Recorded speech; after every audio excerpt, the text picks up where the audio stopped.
Tom Hanks was halfway through the most important scene of his career when he suddenly stopped, looked directly at the director, and said 5 words that would echo through Hollywood for decades. "I can't do this anymore." What happened next shocked everyone on set, made grown men cry, and revealed a side of America's sweetheart that no one saw coming. March 14, 2001. The Warner Brothers lot in Burbank was buzzing with controlled chaos. Castaway had wrapped, and Tom was deep into pre-production for Road to Perdition. But on this Tuesday morning, something would make every other challenge seem trivial. Tom arrived at 6 a.m. for makeup and costume fitting. Road to Perdition required him to transform into Michael Sullivan, a Depression-era hitman seeking redemption. The role demanded emotional depth Tom had never explored, violence, moral ambiguity, impossible choice. Director Sam Mendes had assembled an incredible cast: Paul Newman, Jude Law, Daniel Craig. The script was based on the acclaimed graphic novel, and everyone knew they were making some special. Academy Award buzz had already started, but what Tom discovered in his trailer that morning would change everything. At 7:30 a.m., Tom's assistant Jennifer knocked on his door. Her voice was shaky. "Tom, there's someone here to see. Says it's urgent." Tom was reviewing script notes, absorbed in Michael Sullivan's psychological journey. "Can it wait? We start rehearsals in 30 minutes. Tom, it's a little girl. She's maybe 8 years old. She's alone and crying." Tom immediately opened the door. Standing behind Jennifer was a young girl, probably 7 or 8, with tangled brown hair and clothes that looked like she'd been sleeping. Her face was streaked with tears, clutching a crumpled paper. "Hi there," Tom said, crouching to her eye level. "What's your name?" "Emma," she whispered. "Emma Rodriguez." "Hi, Emma. I'm Tom. What's wrong? Are you lost?" Emma shook her head and held out the paper. Tom took it carefully. It was a handwritten note in Spanish, with English translation scrawled underneath. "Please help my daughter Emma. I work in studio cafeteria. Immigration came last night. I am being sent away. Emma has no one else. Please don't let them put her in foster care. You are the only famous person I know. Please help. Mira Rodriguez." Tom felt his world shift completely. Tom read the note twice, processing what he was seeing. A studio cafeteria worker had sent her 8-year-old daughter to find a virtual stranger because she was being deported and had nowhere else to turn. "Emma, where is your mama now? They took her in a van. She gave me bus money. She said you're a good man. You help people." Tom's heart broke. This little girl had navigated Los Angeles public transportation alone, found her way onto a secured studio lot, and located his trailer based on nothing but her mother's desperate hope. Jennifer appeared with water and crackers from craft service. Emma accepted them gratefully, confirming Tom's suspicion that she hadn't eaten in hours. "Emma, do you have other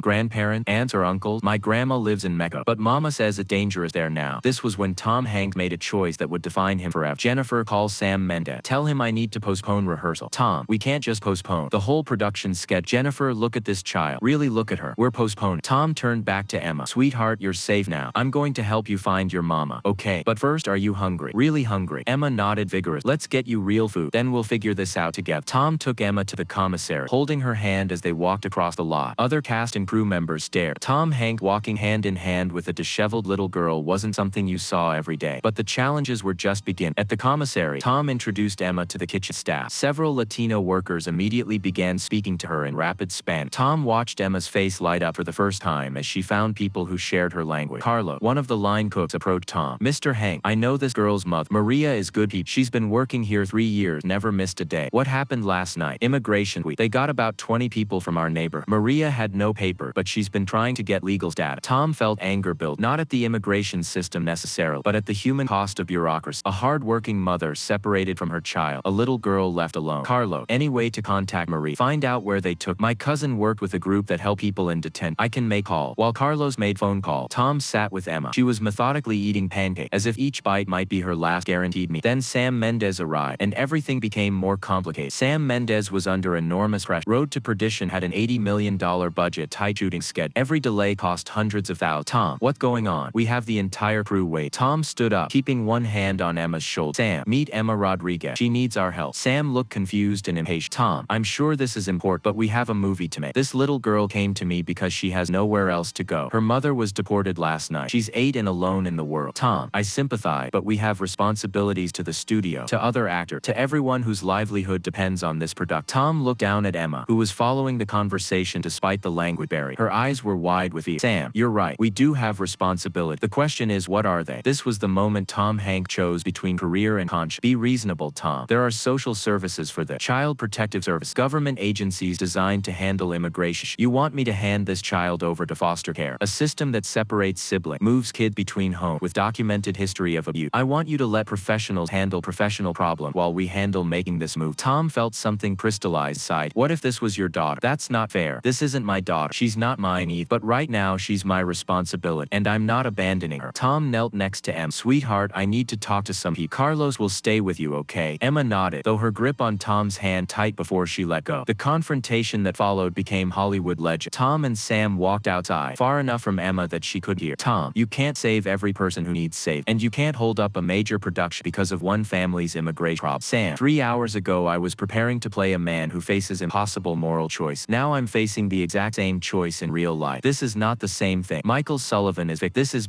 is it? Because it feels like the most important decision I'll ever make. Sam ran his hands through his hair. If you walk away, Warner Brothers will sue you for breach of contract. They'll sue for the entire $80 million budget. They'll make sure you never work again. Then I guess I won't work in this town again. Sam stared in disbelief. You can't be serious. I've made 30 movies. I've won 2 Academy Awards. I have more money than I could spend in 10 lifetimes. What good is any of that if I can't help one scared little girl? But Tom wasn't done shocking people yet. Carlos appeared from inside. Mr. Hank, I found where they took Marie. She's at Adelanto Detention Center. My cousin says she might be transferred to Texas tomorrow. Tom checked his watch. 11:30 a.m. Visiting hours ended at 4 p.m. 3-hour drive. Sam, I need you to shut down production for the rest of the week. Absolutely not. Then shut it down permanent. I quit. The silence that followed was death. Sam had worked with temperamental actor, demanding studio, impossible sketch, but he'd never had a major star quit mid-production to help a stranger's child. Tom, think about what you're saying. You're throwing away millions of dollars, probably ending your career for someone you met 3 hours ago. Sam, I'm saving my career. I'm saving my soul. There's a difference. Emma appeared in the doorway, looking small and lost. Tom immediately went to her. Emma, we're going to see your mama. Her face lit up like Christmas morn. Really? Today? Really? Today? The road trip that followed changed 3 lives forever. Tom borrowed a production van loaded with snacks, water, and a portable DVD player. Emma had never seen Toy Story, so they watched it during the drive. Hearing her laugh at Woody and Buzz gave Tom more satisfaction than any Oscar speech. The Adelanto Detention Center was grim industrial complex, surrounded by razor wire and guard tower. The visiting process was humiliating. Background checks, metal detector, forms in triplet. Emma had to be searched, which made her cry. When Emma saw her mother, the reunion broke everyone's heart. Maria Rodriguez was thinner than in her employee photo, wearing an orange jumpsuit too big for her frame. But when she saw Emma through bulletproof glass, her face transformed with pure joy. The conversation happened mostly in Spanish, with Carlos translating. Maria cried when she learned Tom had cared for Emma. She apologized repeatedly for bothering. Tell her she didn't bother, Tom said. Tell her Emma is brave and smart. Maria spoke rapidly to Carlos. She wants to know why you're helping them. She says famous people don't usually care about people like her. Tell her Emma reminds me of myself. When I was her age, my parents divorced and I felt lost and scared. But the legal situation was worse than imagined. Maria was scheduled for deportation within 48 hours. No legal representation. The overloaded public defender system had assigned her case to someone she'd never met. Tom made a phone call to Los Angeles' most prominent immigration law firm. This is Tom Hanks. I need to hire your best lawyer. No, this isn't a celebrity case. Money is absolutely no object. By evening, Maria had the best immigration lawyer in Southern California. By midnight, they had filed emergency stay of deportation and initiated asylum application. The real battle was just beginning. Next morning, Tom faced consequences at Warner Brothers. Studio executives waited in the boardroom with his agent, lawyer, and Sam Mendes. Studio head Alan Horn spoke for Tom. You can't simply abandon major production whenever you feel like. I didn't abandon and I prioritized. You cost us $500,000. I'll pay for it personally. The room fell silent. Tom, that's not the point, isn't it? You said this is about money. I have money. Problem solved. Then Tom made an offer that shocked everyone. Give me 1 week to resolve Emma's situation. When I return, I'll give you the best performance of my career. But if anyone asks me to choose between making movies and helping people who need help, I'll choose people every time. What if this happens again? Sam asked. Then I'll help them too. And if that disrupts production, then we'll figure it out. Like human beings who care about more than profit margin. Alan Horn leaned back. That's not how the entertainment industry works. Then maybe a time for the industry to change. The week that followed became the most meaningful of Tom's career. Tom navigated immigration system, learned asylum law, cared for Emma. She stayed in his guest room, ate with his family, slowly began trusting she was safe. Tom's wife Rita embraced Emma like a grandmother, taking her shop, enrolling her in temporary school, helping her video call Maria daily. The asylum case moved forward faster than expected. Maria had fled El Salvador after receiving death threat for reporting gang activity. She had documentation proving threats and evidence that similar witnesses had been murdered. 3 weeks later, Maria was granted political asylum. The judge ruled she faced credible threat if returned and had established community ties in America. The case created precedent, helping dozens of other asylum seekers. Emma started school in Los Angeles. Maria got her job back with a raise and promotion. Tom established a legal fund for families facing immigration. Road to Perdition resumed with script change. They added subplot about Tom's character helping a family in danger, making the story more emotionally resonant. The movie became Tom's greatest critical success. Road to Perdition earned widespread acclaim and another Oscar nomination for Tom. Critics praised the depth and humanity he brought to the role, noting his portrayal of moral choices felt unusually authentic. The film grossed over $180 million